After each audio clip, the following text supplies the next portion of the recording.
Kechagina Samarqanddan bir yigit qabulimga kirdi, aytayaptilarki, "Qor aka, bir iltimos, shu bir narsani aytib qo'ysangiz." Xo'p, biz Samarqanddanmiz, yaxshi.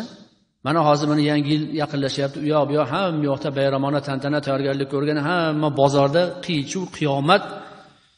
Pul yo'q, qarz olib bo'lsa ham archani yasab, o'yinchoqni il, paqlatar, shaqlatarini ol, uni qil, buni qil, hamma shu bilan ovora. Xo'p, nima?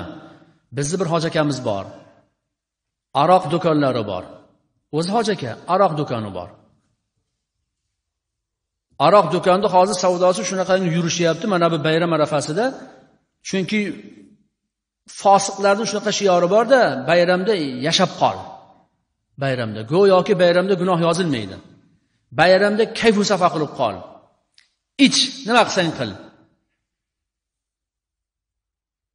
Ya'ni eng alamlisi deydi, o'sha hoji akamiz deydi. Masjidda domlaning yonida o'tiradi. Undan ham ajablanarlisi domla hoji aka duo qiling deydi. Haligi aroq do'konining egasi hoji aka namozdan keyin duo qilib qo'yadi. Shuni iltimos bir ayting deyaptilar. Mana bu narsa nafsning tarbiyalanmaganligining alomati. Namoz o'qiydi, lekin nafsni quli. Agar shu hoji akaga aroq sotish harom deb hech kim aytmagan deysizmi? Aytgan.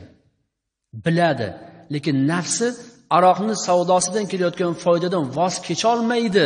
Nafsni quliga aylanib bo'lgan. Kechasi-yu kunduzi masjidda yotib olib sajda qilsin foydasi yo'q.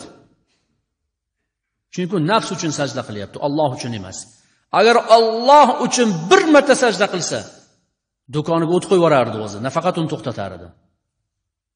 Alloh uchun sajda qila olmaganligidan hanuzgacha hoji akalar aroq sotishdan to'xta olmayapti.